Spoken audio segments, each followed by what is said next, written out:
You're watching Global Toronto. This is Global News Morning. Good morning, everybody. I'm Antony Robart. Welcome to the very first installment of Global News Morning. Good morning. I'm Jennifer Valentyne. Murphy's Law. How are you doing, by the way? I'm doing great. So I feel good. Yeah. I completely lost my voice on Friday night, I think because of all the excitement about the show.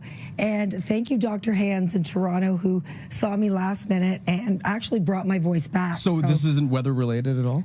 Because the weather's not helping. I'm blaming it on the weather, but I'm going to have sexy voice this morning. It's like the Kathleen Turner thing going on. It is. Yeah. It worked for her. So, message, Jen, any idea you have, the home remedy? The home remedy. That's a good one. So what do you got now? I've got some honey going on, some lemon and hot water. I've been gargling with salt water. So if you do have a home remedy, just tweet me at Jennifer Valentyne. Well, actually, it's Jen Valentyne. It's Jenn Valentyne with a Y. So, all right, so tweet me. Let me know what you do. Lots to look forward to, of course, but not necessarily the weather. I mentioned the weather off the top. Toronto under another extreme cold weather alert for the 25th day this winter season. Yeah. Not fun. I don't like this at all. No. And people talking about John Candy's death. Another sad story. Yeah, 25 years since his death, and we all love John Candy. I mean, when you look at the legacy that this man left with a number of films, and not just films, but SCTV even before that, and they actually filmed at least one season in our other studio at the Global Building up in Don Mills. That is so cool. Yeah. And everybody has a favorite John Candy movie. Do you have one?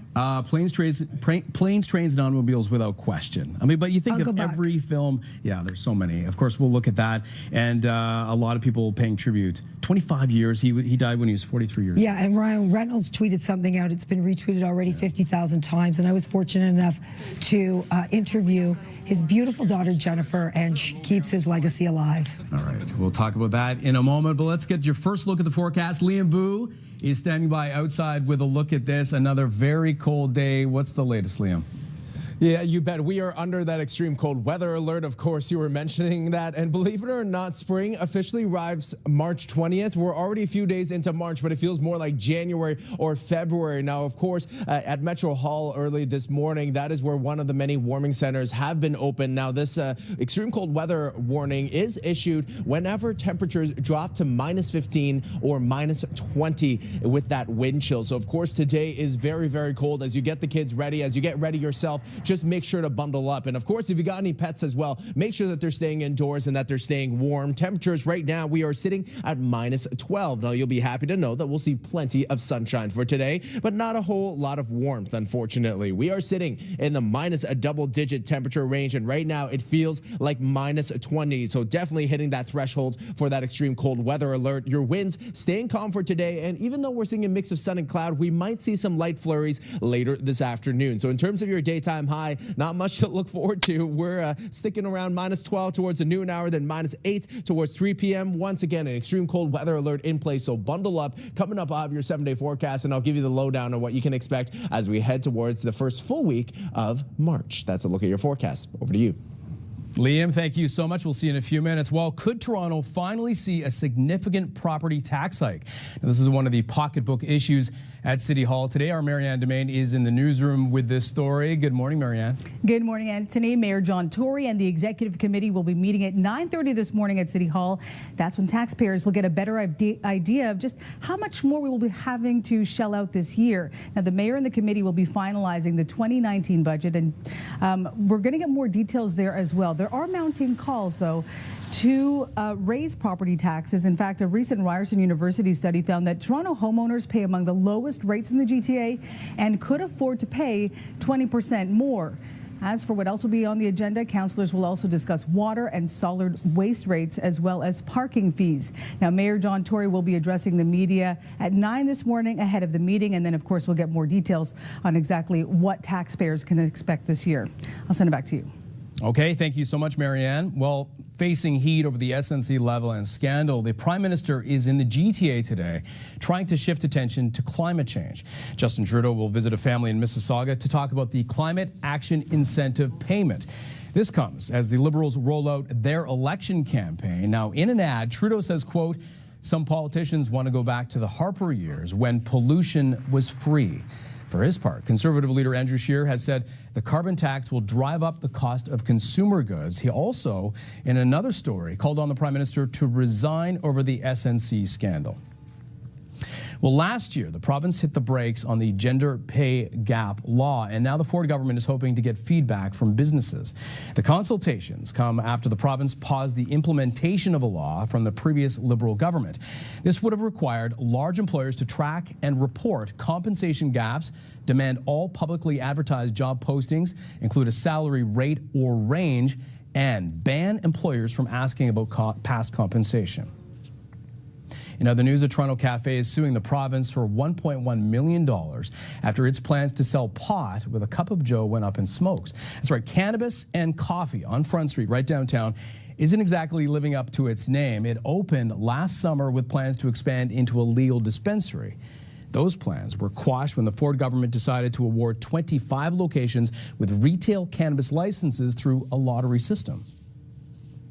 We have to keep turning people away, but what else can we do, you know? This is about the fact that the government led people by the nose, so to speak, and people reasonably relied on what the government messaging was and what the publicity was around the regulatory regime which was coming down the pike. And then at the last moment, the government presented this completely arbitrary and very narrowly focused regime.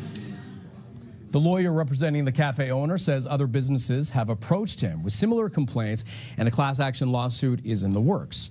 The Ford government did not respond to a request for an interview.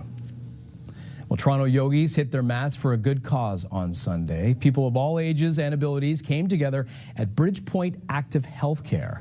The annual event, emceed by our very own Farah Nasser, helps raise awareness and funds for the Arthritis Research Foundation. Obviously, we hope that the end goal is to find a cure for the many types of arthritis, and there are over 100 forms of arthritis, so it really does affect more people than probably most realize.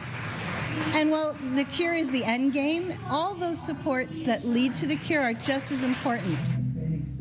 All money raised will go toward leading-edge research that will hopefully lead to a brighter future for those suffering from the debilitating disease.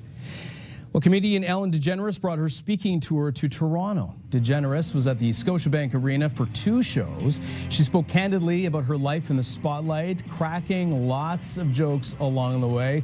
And this was actually her second stop in this country after a Q&A in Montreal on Friday.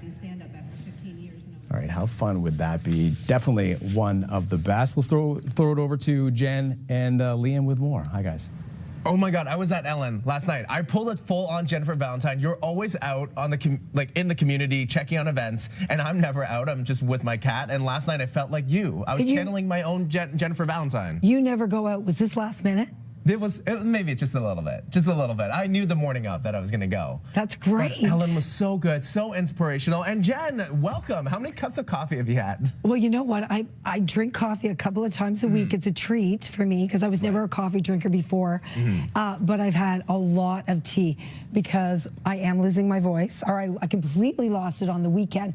So I'm hoping to get it back. So thank you. People are already sending in tweets giving me their home remedies at Jen Valentyne. So lots of good ones out there. Manuka honey, people are saying. I think ginger. My mom just swears by ginger. Just ginger and hot water. You just let it soak, and you know it helps build the immune system as well. So it's not just like about soothing the throat, but it's more of a long-term thing. I wish I brought my ginger root. I usually have ginger root in my pocket. I should have called you and asked. I should have thought about it. I have disappointed you. I'm so sorry. So you're gonna have to do all the talking today. Are you okay with that? I know I'm okay, but I taught a spin class yesterday, and so I also sound right now because I was yelling at people to push themselves harder. But so happy to have you on the team. This is so exciting. And of course, you know, you and I, we had to do some team bonding. So we did. We did the Captain Marvel challenge. I have a bruise.